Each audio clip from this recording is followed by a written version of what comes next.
What on earth is this dish? Huh? My mill Emily said that and threw the Tupperware into the trash. What are you doing? Don't bring me this leftover crap. This is just too much. I silently cleaned up the food and glared at Emily. I'm leaving. I won't come back ever again. My name is Linda, a 30-year-old office worker. I just recently married Kevin. We met at a mixer. I wasn't planning to go, but I attended because a friend needed to fill a spot, and that's where I met my fate. Kevin was so pleasant and handsome, and I had a great first impression. Talking to him was interesting, and I was drawn to him even more. We exchanged contacts and started to communicate regularly, leading to dates and meals together. Being together was always fun, and we grew closer. After several dates, he asked me out, and we started dating. Our relationship went smoothly. He always planned various dates and devoted himself to me. I loved how much he cared for me. About a year into our relationship, he proposed. Linda, I need you in my life. I want to spend my life with you. Will you marry me? Yes, I'd love to. That's how we decided to get married. We immediately visited each other's parents to greet them. Kevin, being sincere and honest, made a good impression on my parents. They liked him a lot. Please take good care of our daughter. Yes, I will make her happy for sure. I was so glad my parents liked him. Now it was my turn to meet his parents. Nervously, I went with Kevin to his parents' house. Their house was large and old, but had a traditional vibe. Though Kevin's family have some impressive history. Well, yeah, my grandpa used to own a famous clothing store. Although it's sold now, he built this mansion with the money from the sale, where my parents lived, and I was born. Well, that's interesting. As we talked, we reached the entrance after the gate opened. Kevin rang the doorbell, and his mother, Emily, came out. Hi, I'm Linda. Hello, come on in. Emily said without much change in her expression. I guess I was hoping for a warm welcome somewhere deep inside. Seeing her cold expression, the tension rose suddenly. As we were led to the living room, there sat his father. I greeted him as I did before, and he replied without changing his expression, "Nice to meet you." The atmosphere was heavy. Kevin said, "Oh, I brought this gift," and handed sweets to his parents. It seemed to be Emily's favorite, as her expression softened a bit. Thank you, we'll have it later. Aren't we going to eat it now? I was surprised by her response, as I expected to have a pleasant conversation while eating the snacks. Moreover, not even tea was served since I sat down. Am I not welcomed? That thought crossed my mind. And the conversation did not flow well. Kevin seemed not to mind much and talked about wedding plans. In the midst of this, Emily said, If you're getting married, you need to remember this. "What would that be?" You can see this house is big, right? So, a lot of relatives often gather here. Okay. There's a gathering every month and a banquet. You'll need to attend each one and help with the preparations. If you can't do that, this marriage won't be accepted. That's tough. I looked at Kevin, hoping he would object, but he said, "It's almost a tradition. Try to understand." I want to marry him, but the thought of having so many family gatherings is troubling. Should I really go through with this marriage? My mind was wavering. Well, you might not understand. This is a custom only in well-off families. Emily said with a mocking smile. I was infuriated by her remark. Being competitive and feeling as though my family was belittled, I was very upset. That's perfectly fine. I look forward to getting along with the relatives. Her eyes widened in surprise as I spoke. Well then, I'm looking forward to it. She seemed competitive too, observing me closely. That day ended, and later, a meeting between both families took place. During that meeting, Emily made various hostile remarks towards me. After the meeting, my parents expressed their concern. Are you sure about marrying into that family?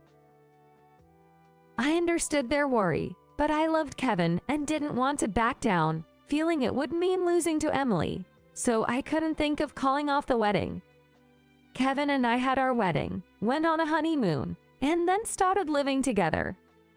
About half a month later, the family gathering mentioned by Emily took place, and I attended with my husband. I wondered if the relatives would be kind, or if they would be as cold as Emily. Nervously, I arrived at my in-laws' house, where Emily was waiting for me, standing firmly.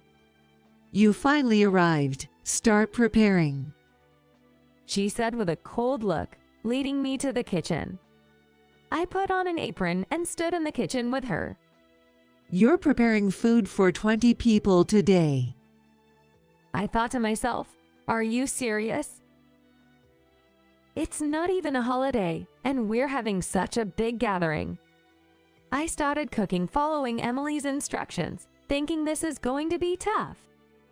While I worked, she complained about everything. Your skills are lacking. Are you even used to a kitchen? Your knife work is so sloppy. I cook every day and consider myself quite good at it, so I didn't think I was that bad, and frankly, I thought her cutting was even sloppier. But it seemed like Emily just wanted to pick on me. I tuned her out and focused on the cooking. After all, I had to prepare meals for 20 people, which took a significant amount of time. I couldn't afford to dawdle because the relatives would arrive soon. Finally, the cooking was done, and I was exhausted. So I went to the living room to rest for a bit, but then my Phil said, "Hey, help with setting up." I was forced to prepare seats and tables, arranging cushions, utensils, glasses, and more. I wanted to take a breather, but I had to follow orders and couldn't rest. At last, the setup for the banquet was finished.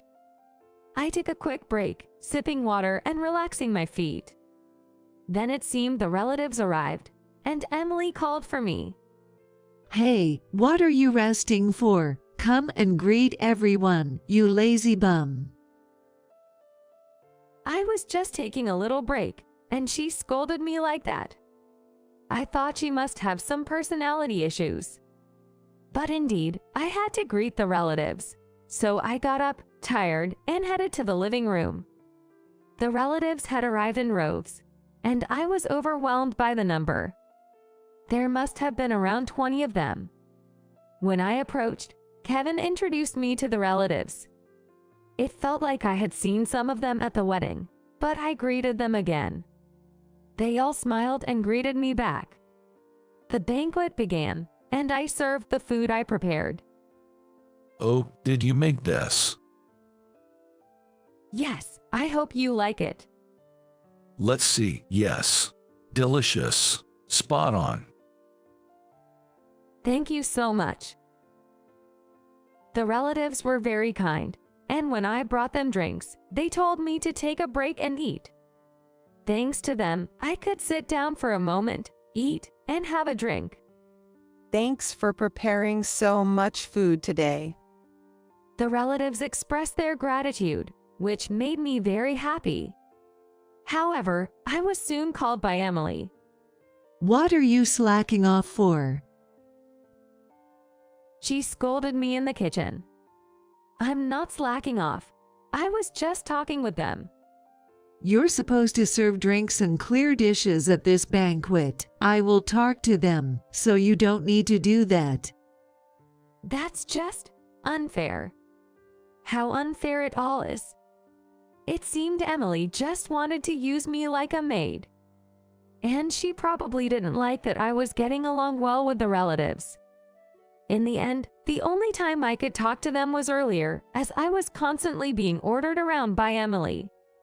After the banquet ended and the relatives left, it was time for cleanup.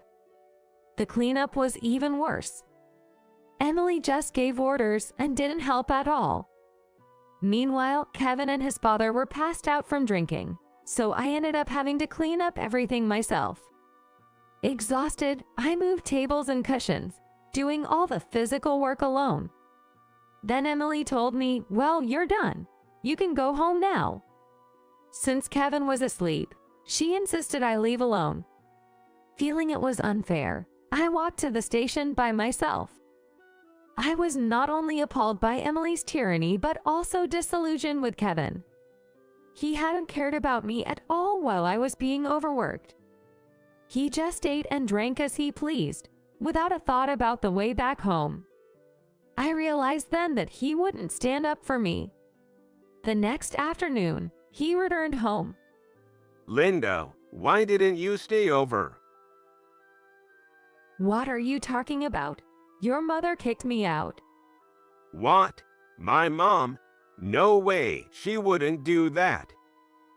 But she did. I've been bullied and struggled since the party prep began.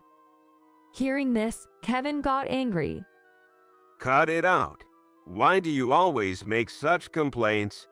Were you hallucinating from drinking too much? I was speechless. I hadn't expected him to distrust me and overestimate his mother so much. I had hoped that, despite his awful parents, Kevin would be on my side. That faint hope was quickly shattered. Since then, I've harbored distrust towards Kevin. Should I continue this marriage? But it's only been half a month since we got married. I wanted to observe for at least a year, feeling obligated to those who attended our wedding. So, I decided to continue with the marriage for the time being. Kevin seemed to calm down after getting angry, and from the next day, he acted normally again.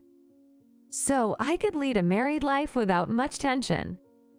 The following month, the day for another family gathering at my in-laws came. I headed there with determination, wondering how many people I would need to cook for this time. "Good morning, Emily." Come to the kitchen right away. She was as brusque as ever. I grabbed my apron and went to the kitchen, where I noticed there were fewer ingredients than expected. "How many guests are coming today?"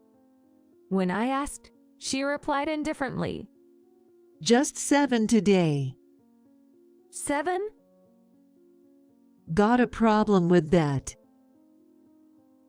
No, not at all. I was surprised it was much fewer than last time. With only 7 people, the preparation seemed easier. Thinking this, I began to prepare the meal. While cooking, Emily continued to nitpick and scold me. Despite this, I managed to finish the cooking. And as the relatives arrived one after another, the banquet started. I thought with fewer people, I might have time to eat slowly. But with the smaller crowd, Emily watched me like a hawk, issuing commands whenever I tried to sit. As a result, I didn't get to eat at all or talk to the relatives. Perhaps with more people, I could have found a moment to rest away from her scrutiny. I was more exhausted than before. Sure enough, my husband was focused only on eating and drinking and didn't offer any help. After the party, both Kevin and his father went straight to sleep as if it was the most natural thing, while Emily commanded me to clean up and then rested on the sofa. More tired than ever, I was not allowed to rest at the in-laws and was kicked out again. Non-family members can stay overnight. You should leave now. She said, smirking. The idea of staying there was the last thing I wanted. I was so exhausted that I caught a taxi home and immediately fell into bed. Kevin came back the next afternoon and complained. You're too selfish.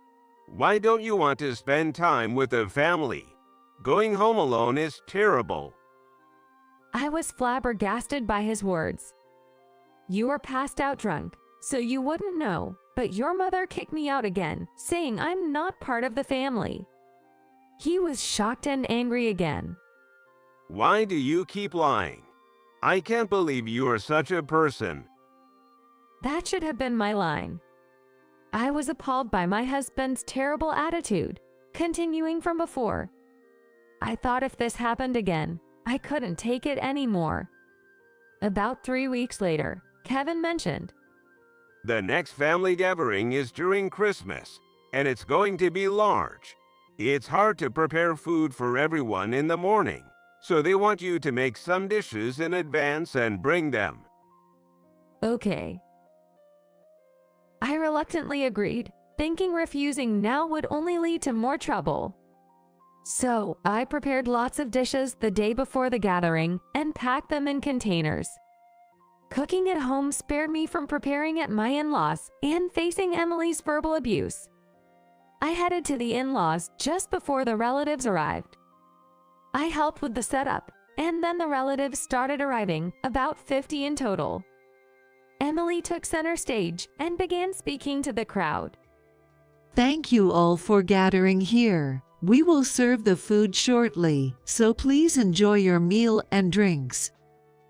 She looked pleased with herself, as if she controlled the whole scene. Then she urged me to bring out the food. I brought the bags with the containers and began to take them out to transfer to serving dishes, but Emily suddenly grabbed a container and exclaimed, What on earth is this? What do you mean? It's the stew and fried chicken you asked for. This common, pathetic food is not fit to serve. She said that and threw the containers into the trash. What are you doing? Don't bring me this garbage. It was too much. She threw away my food in front of all the relatives. Sorry, everyone. Linda made a mistake. Don't worry, I have ordered some fancy dishes as backup. So that was her plan all along. Make me cook a lot of food, then throw it away in front of the relatives to embarrass me. She intended to bully me into complete submission. Unbelievable. How could she do such a thing so calmly? I silently cleaned up the food and glared at Emily. I'm leaving, and I won't come back again. And just so you know, I'm filing for divorce. When I said this, my in-laws and Kevin exclaimed, What? Wait a minute. Linda, divorce? How is this my fault? We've only been married for 3 months. Think about what people will say. Kevin started to ramble on. If he was like this, I should have divorced him sooner. No, I should never have married him in the first place. At that moment, one of the relatives spoke up. Can't you see the reason for the divorce coming up so soon is your own doing? Then another relative chimed in. Exactly. A husband who doesn't stand up for his wife against his mother is the worst. Actually, the worst is Emily, who treats Linda terribly, and Kevin and his father, who do nothing about it. One after another, the relatives voiced their criticisms of the in-laws. My in-laws and husband were shaken by their remarks. What's happening, everyone?